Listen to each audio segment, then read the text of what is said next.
અમરેલીના લીલિયા પંથકમાં દારૂબંધીના લીલે લીરા અને બેફામ ગેરકાયદે રેતી ખનનનો મામલો હવે સીધો જ મુખ્યમંત્રીના દરબારમાં પહોંચ્યો છે। જિલ્લા પંચાયતના પૂર્વ સદસ્ય અને ભાજપ નેતા વિપુલ દુધાતે સીએમને સનસનીખેજ પત્ર લખીને આક્ષેપ કર્યો છે કે સરકારી સૂચનાઓ છતાં પણ લીલિયાના 37 ગામોમાં દારૂનું ખુલ્લેઆમ વેચાણ થઈ રહ્યું છે અને ખાલી બોટલો દારૂબંધીની મજાક ઉડાવી રહી છે। એટલું જ નથી, ગેરકાયદે રેતી વહન કરતા ડમ્પરોની અડફેટે અનેક નિર્દોષ લોકો મોતને ભેટ્યા હોવાનો પણ ગંભીર ઘટસ્ફોટ કર્યો છે। રેતી માફિયાઓનું સત્ય ઉજાગર કરવા માટે બોરી, રીંગણા, વેળાવદર, નાના લીલિયા, ઉમિયા સર્કલ અને અંટાળિયા મહાદેવ ચોકડીના સીસીટીવી કેમેરા ખરાબ છે કે બંધ જાહેર થાય તે પહેલા તાત્કાલિક ફૂટેજ જપ્ત કરીને તપાસ કરવાની ઉગ્ર માંગ ઉઠી છે। મંત્રી શ્રી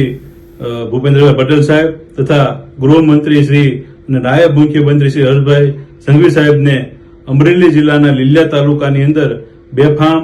દારૂનું વેચાણ અને ગેરકાયદેસર રેતી ખનન થતું હોય તે અંગેની રજૂઆત પત્ર દ્વારા કરવામાં આવેલ છે। જેમાં લોકચર્ચા મુજબ અમરેલી જિલ્લાના લીલિયા તાલુકાની અંદર